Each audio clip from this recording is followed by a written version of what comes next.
बहुत सारे लोगों की ये क्वेरीज आती हैं कि हमने आईपीएफ क्लेम तो फाइल कर दिया है और जो डॉक्यूमेंट थे, रिक्वायर्ड डॉक्यूमेंट हैं, वो भी भेज दिए हैं हार्ड कॉपी में। इसके बाद उसका स्टेटस हम कैसे चेक कर सकते हैं? तो इसके लिए हमने IPFportal.in जो गवर्नमेंट का ऑफिशियल पोर्टल है उसको ओपन किया, और इसमें देखिए ऊपर मेन पेज पर ही ट्रैक योर एसआरएन का ऑप्शन है, उस पर हम क्लिक करेंगे और जो एसआरएन नंबर हमारा जनरेट हुआ था जब हमने आईपीएफ क्लेम को फाइल किया था, उस एसआरएन नंबर को हम यहाँ पर डालेंगे। तो देखिए हमने एक एसआरएन नंबर डाला है और ये जो है सबमिट का बटन दबाया है। तो आप देखिए क्या क्या पॉसिबिलिटीज़ यहाँ पर आती हैं।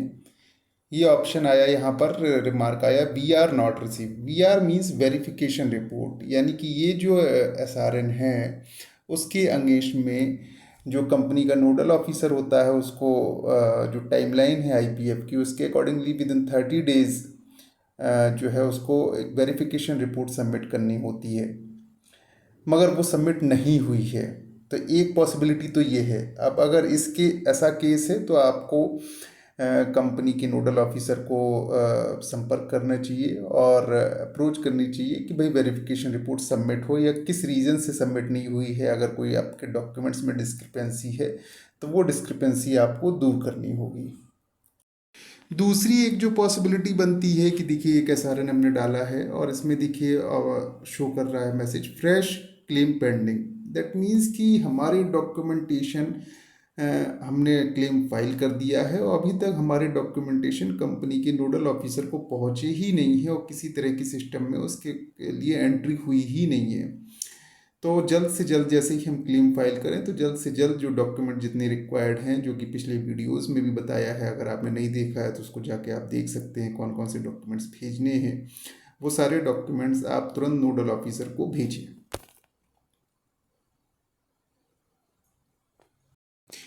तीसरी पॉसिबिलिटी देखिए, जो एक एसआरएन नंबर हमने डाला और इसके बाद मैसेज शो कर रहा है, देखिए सेंड फॉर रीसबमिशन। ये ऑप्शन तब शो करता है कि जब जो हमने डॉक्यूमेंट्स भेजे हैं उन पर कहीं ना कहीं से या तो कंपनी के नोडल ऑफिसर को इशू है या आईपीएफ अथॉरिटी की तरफ से कोई इशू आया है और उन्होंने उसमें डिस्क्रिपेंसी को रेस करके फिर रीसबमिशन की विंडो आपके लिए ओपन की है। आप देखोगे कि जो आपने ईमेल आईडी अपने आईपीएफ फॉर्म में भरी हुई है उस पर मोस्टली केसेस में अगर रीसबमिशन रिक्वायर्ड होता है तो क्या डिस्क्रिपेंसी है उसका ईमेल भी आता है, और कभी कभी अगर नहीं आता है तो आपको आईपीएफ अथॉरिटी को या कंपनी के नोडल ऑफिसर्स को या उनके जो रजिस्ट्रार एंड ट्रांसफ़र एजेंट्स हैं उनको अप्रोच करके ये समझना पड़ेगा कि भाई क्या हमारे डॉक्यूमेंट्स के अंदर डिस्क्रिपेंसी है, और रीसबमिशन की विंडो को ओपन करके जो MCA 21 का पोर्टल है उसमें प्रॉपर ऑप्शन दिया गया है रीसबमिशन ऑप्शन का, उसमें जाकर आपने एसआरएन से आप डालोगे तो आपको जो रीसबमिशन की डिस्क्रिपेंसी है वो आप दूर कर सकते हो। इसमें फ्रेश एसआरएन जनरेट नहीं होगा, पुराने ही एसआरएन पे हम डिस्क्रिपेंसी को दूर कर रहे हैं। देखिए एक और सिनेरियो, ये हमने एक एसआरएन डाला है और देखिए इसमें शो कर रहा है अंडर प्रोसेस। दैट मीन्स कि वेरिफिकेशन रिपोर्ट हमारी पॉजिटिवली सबमिट हो चुकी है और आईपीएफ को भी अभी तक इसके अंदर में कोई इशू समझ में नहीं आया है, इसलिए अंडर प्रोसेस दिख रहा है। मोस्ट ऑफ दी केसेस में जब अगर अंडर प्रोसेस आ जाता है तो आपका क्लेम अप्रूव हो ही जाता है। कभी कभार ऐसा भी हो सकता है कि अंडर प्रोसेस के बाद भी रिजेक्शन हो, बट मोस्टली केसेस में देखा गया है अगर हमारा अंडर प्रोसेसिंग आ गया है यानी इनिशियल स्क्रूटनी हमारी सारी सही हो चुकी है कंपनी के नोडल ऑफिसर द्वारा भी और आईपीएफ अथॉरिटी के द्वारा, इसीलिए ये अंडर प्रोसेस है और इसके बाद ये अप्रूव हो सकता है।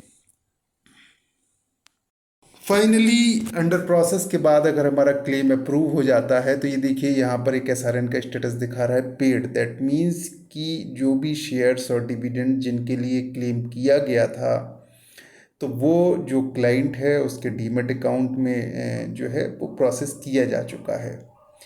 तो इस तरह से आज हमने ये 4-5 सिनेरियो देखे जो कि most of the track your SRN option के अंदर आईपीएफ पोर्टल में दिखाई देते हैं। अगर आपने क्लेम फाइल किया है तो इनको आप प्रॉपर देखते रहें और अकॉर्डिंगली अगर कोई डिस्क्रिपेंसी है, अगर कोई वेरिफिकेशन रिपोर्ट सबमिट नहीं हुई है या अगर कोई रीसबमिशन के लिए विंडो ओपन की गई है तो टाइमली उस चीज़ को फॉलो अप करके उन डॉक्यूमेंटेशन को, उन डिस्क्रिपेंसीज को दूर कराएं, अदरवाइज़ आपका क्लेम रिजेक्ट हो सकता है। जैसे मैं आपको एक और ऑप्शन भी इसके मैं लास्ट में दिखा देता हूँ कि जो क्लेम रिजेक्ट हुआ है वो भी आपको मैं शो कर देता हूँ कि वो ऑप्शन भी शो कर। ये देखिए, ये एक क्लेम SRA नंबर हमने डाला है जो कि रिजेक्ट हुआ है। तो इस तरह की सिचुएशन में ना आप ना पहुँचें, इसलिए मैं ये आपको शो कर रहा हूँ कि आप टाइमली अपने क्लेम को देखते रहें। जो भी डिस्क्रिपेंसीज IPF अथॉरिटी, कंपनी के नोडल ऑफिसर या RTA द्वारा रेज की गई हैं उनको फुलफिल करें और फॉलो अप करें और अपने क्लेम को प्रोसेस करें। यूजुअली जो क्लेम है, अगर आप डॉक्यूमेंटेशन एक बार में सही तरीके से फिल करके भेजते हैं और प्रॉपर फॉलो अप करते हैं तो 8 से 9 महीने के अंदर में जो शेयर्स हैं वो आपके अकाउंट में क्रेडिट हो जाते हैं। और इन केस अगर आपकी विंडो में वेरिफिकेशन रिपोर्ट सबमिट नहीं हुई जैसा मैंने दिखाया है, या जो है रीसबमिशन की विंडो ओपन की गई क्योंकि कोई डिस्क्रिपेंसी है आपके डॉक्यूमेंट्स के अंदर में, या क्लेम रिजेक्ट हुआ, तो फाइनली फिर आपको फिर से पूरा प्रोसेस करना पड़ेगा। तो उस केस में फिर आपका टाइम लग सकता है। अदरवाइज सारे डॉक्यूमेंटेशन अगर प्रॉपर हैं तो करीबन इस समय अगर हम देखें तो करीबन 7 से 8 महीने में क्लेम प्रोसेस हो जा रहा है और आपके जो डीमेट अकाउंट जो भी आपने दिया है और बैंक अकाउंट्स में डिविडेंड्स और शेयर्स का क्रेडिट हो जाता है। इन केस अगर आपको कोई क्वेरीज है तो नीचे दिया गया व्हाट्सएप का लिंक है, उस पर आप मैसेज कर सकते हैं क्योंकि फ़ोन कई बार नहीं ले पाते हैं, और कमेंट बॉक्स में भी अपनी क्वेरीज को रेज कर सकते हैं। Thank you very much.